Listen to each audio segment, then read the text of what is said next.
भारत का सबसे बड़ा रेगिस्तान अपने 3,20,000 वर्ग किलोमीटर के दायरे में समेटे बैठा है सैकड़ों गांवों और कस्बों को। यहां खूबसूरती भी है और दिन रात की चुनौतियां भी। रोज नई समस्याओं से दो दो हाथ करते हैं यहां के लोग,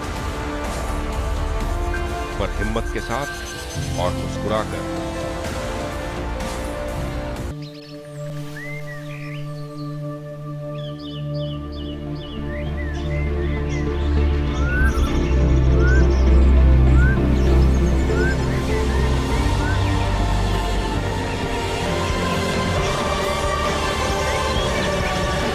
राजस्थान की सुबह।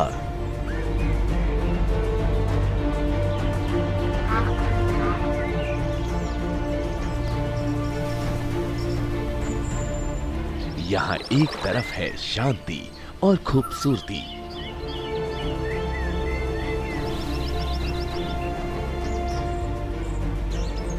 तो दूसरी तरफ है वही शोर शराबा और चिल्लपौं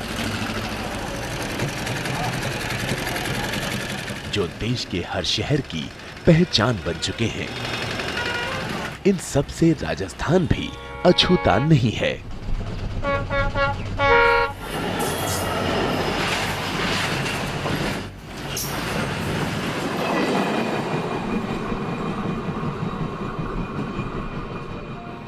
पर इन सब के अलावा कुछ और भी समेटे बैठा है अपने अंदर ये बेमिसाल प्रदेश। वो है थार रेगिस्तान।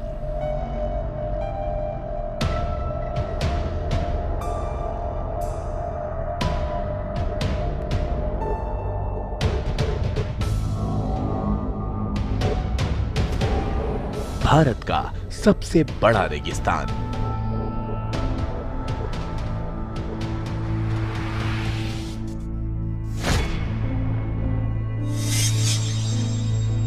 तीन 3,20,000 वर्ग किलोमीटर में फैला थार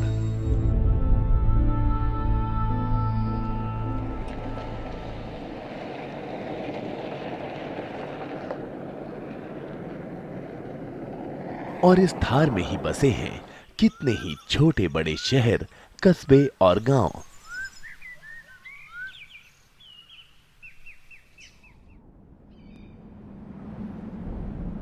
थार मरुस्थल को करीब से जानने के लिए जरूरी है इन कस्बों और गांवों की तरफ जाना।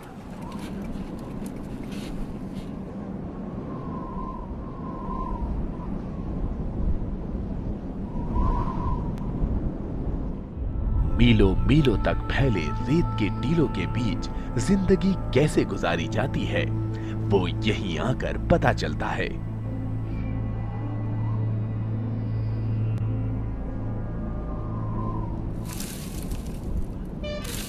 इन्हीं गांवों में है वो चुनौतियां जिनसे शहर के लोग कभी वाकिफ नहीं हो पाते।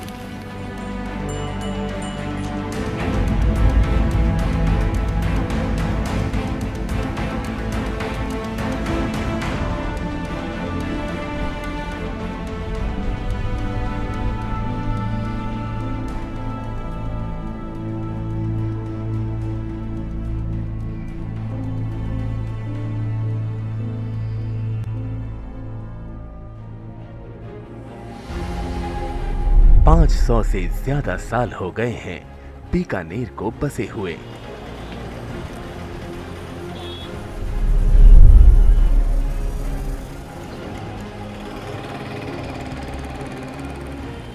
उससे पहले ये नगर थार मरुस्थल का ही हिस्सा था।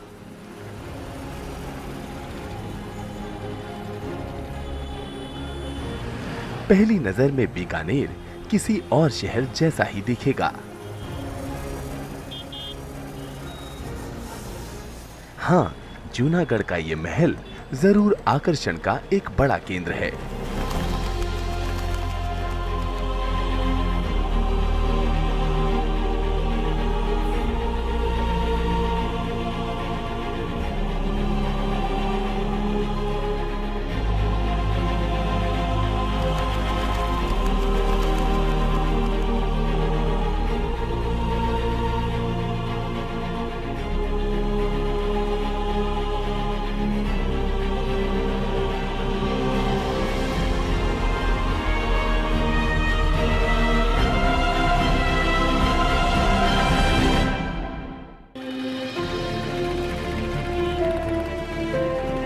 पर बीकानेर शहर की असली पहचान कहीं और छिपी है, इसके इन तंग गलियों में। और यहाँ बनाई गई 100, 200, 300 साल पुरानी इन विशाल आलीशान हवेलियों में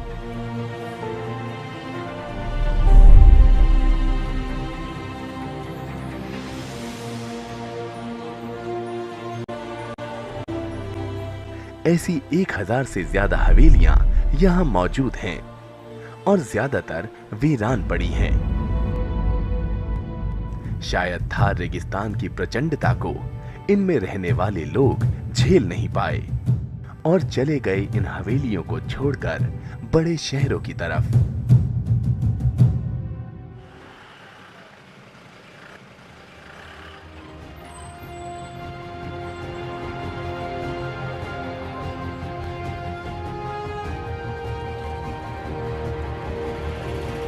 शेखावटी का ये इलाका सदियों से अपनी अनूठी चित्रकारी के लिए भी प्रसिद्ध है।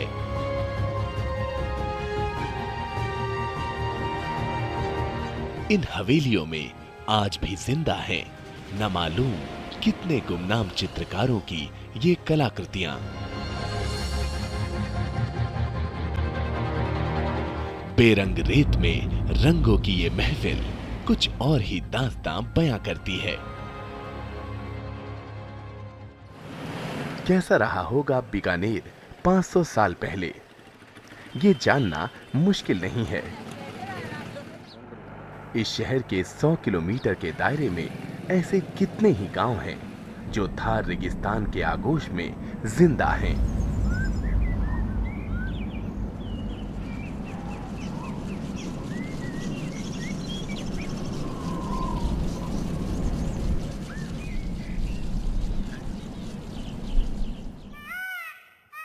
ऐसा ही एक गांव है कतरियासर।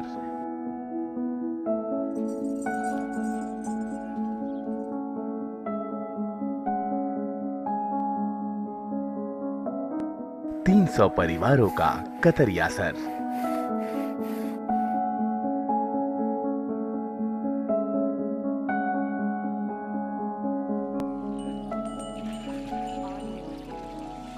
यहाँ आने पर ऐसा ही लगेगा मानो आप 500 साल पुराने राजस्थान में पहुंच गए हैं।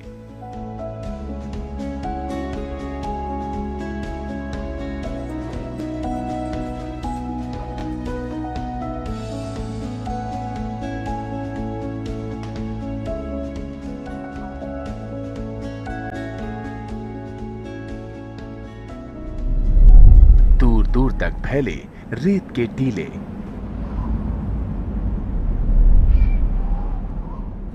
और हर वक्त की चुनौतियों से दो दो हाथ करते यहाँ के लोग।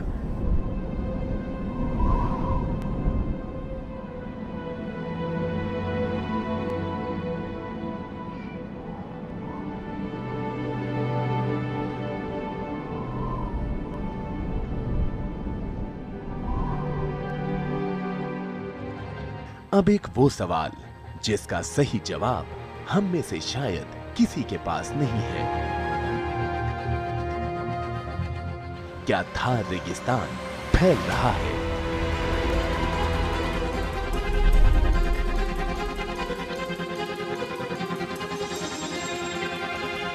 ऐसा माना जाता है कि 1950 के बाद थार ने अपनी जड़ें पंजाब, हरियाणा और मध्य प्रदेश तक फैला दी हैं।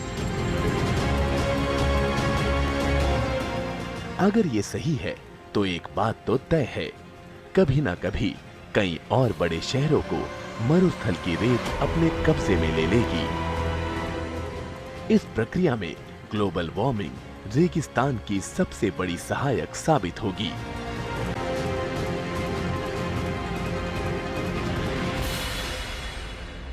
इस जटिल सवाल का जवाब ढूंढने के लिए हमने रुख किया ICAR की ही संस्था central arid research zone institute यानी कार्सी की ओर। भारत के तमाम शुष्क इलाकों में कितने ही नए प्रयोग कर रहा है कार्सी।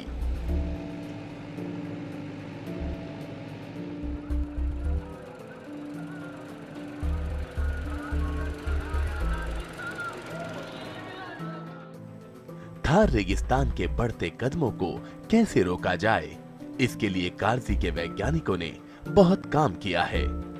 मसलन इन रेत के टीलों के आसपास वनस्पति उगाना,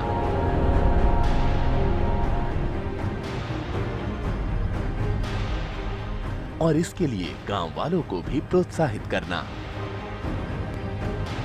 थार रेगिस्तान वाकई फैल रहा है या नहीं? बीकानेर में कारजी की शाखा के प्रमुख डॉक्टर एनडी यादव कुछ इस तरह से इस मुद्दे पर रोशनी डालते हैं। आज का आदमी, बूढ़ा आदमी जो 100 साल का है, गर्मी में बेचैन हो जाता है। कहता है आंधी नहीं आ रही है, बड़ा उमस हो गई है। पहले उमस नहीं होती थी। वो अपने हिसाब से एक्सपेक्ट करता है।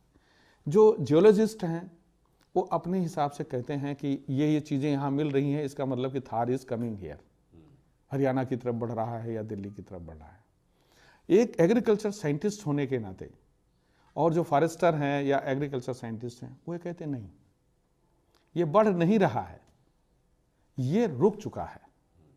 लेकिन रुकने के बाद भी कुछ ना कुछ इन्फ्लुएंस, जब क्लाइमेट चेंज होती है, मान लीजिए इस साल बारिश नहीं हुई तो हो सकता है कि सिचुएशन इतनी वर्स्ट है, वेजिटेशन सूख जाती है, सरफेस वेजिटेशन होती नहीं है, हवाएं चलती हैं, तो यहाँ की डस्ट हो सकता है 20-50 किलोमीटर तक आगे चली जाए। लेकिन अगली साल अगर बारिश अच्छी है तो वहाँ नहीं जाएगी। अगर इरिगेशन बंद हो गई, एनी हाउ सपोज कैनाल बंद हो गई, तो शायद इससे भयावह डिजर्ट हो सकता है, क्योंकि उस मिट्टी को रोकने के लिए फसलों और एनुअल्स के अलावा और कोई चीज़ बचा नहीं है। हम लोग इसीलिए उनको प्रेशर डालते हैं कि आप अपने क्षेत्रों में बाग लगाइए, पेरेनियल्स लगाइए, जिससे अगर बारिश ना हो तो वो पेरेनियल्स जो हैं मिट्टी को रोके रहें और इसमें कोई एक्सपेंशन ना हो। अगर ग्लोबल वार्मिंग का ये सिलसिला जारी रहा तो फिर एक दिन रेगिस्तान की रेत हर चीज को अपने आगोश में ले लेगी।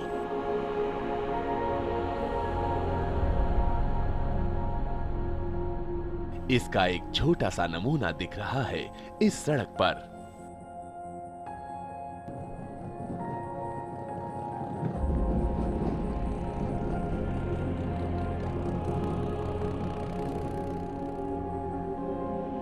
देखिए कैसे अपना अधिकार जमा रही है ये रेत।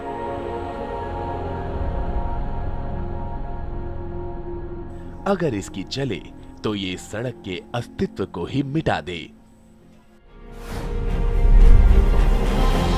पर ऐसा होगा नहीं। बढ़ते रेगिस्तान को रोकने के लिए थार इलाके के किसान सबसे अहम भूमिका निभा रहे हैं।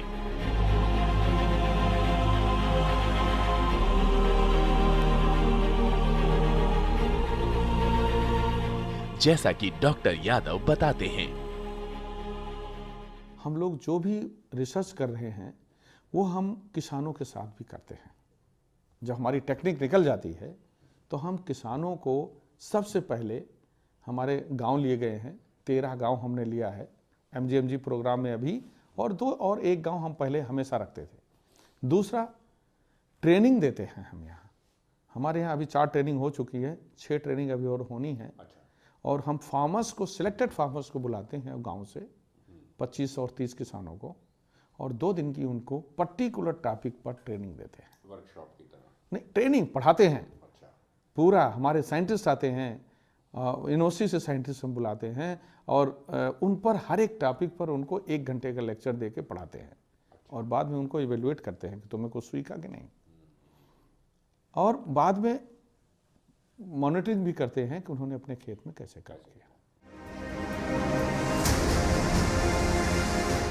और ये है सिक्के का दूसरा पहलू, वो तस्वीर जो बताती है कि इंसान अगर चाहे तो क्या कुछ नहीं हो सकता।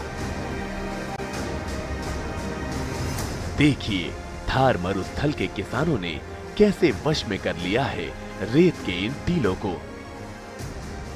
रोक दिया गया है यहाँ रेगिस्तान के बढ़ते कदमों को। ये लहलहाते खेत अपने पास की रेत को मानो ताना मार रहे हैं।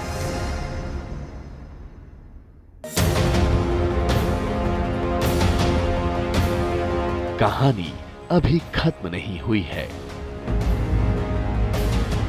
चुनौती की अगली कड़ी में आपको मिलवाएंगे उनसे जो आज भी थार मरुस्थल से दो दो हाथ कर रहे हैं। पेट भरे और क्या कर, बरसात नहीं तो दाना को नहीं, घास फूस को नहीं। कई तरह की आवाजें उठती हैं इस बेरहम रेगिस्तान से। साथ ही बात करेंगे रेत के जहाज की। सदियों से ऊंट राजस्थान की शान रहा है, पर आज ये अपने वजूद की लड़ाई लड़ रहा है। इसको खतरा थार रेगिस्तान से नहीं, कहीं और से है। ये सब चुनौती के अगले अंक में।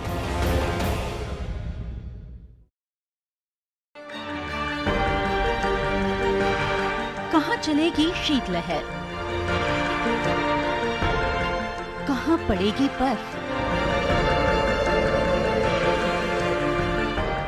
किधर गरजेंगे बादल, कहां खिलेगी धूप, किस इलाके पर है तूफान का साया और कैसे करें खेती।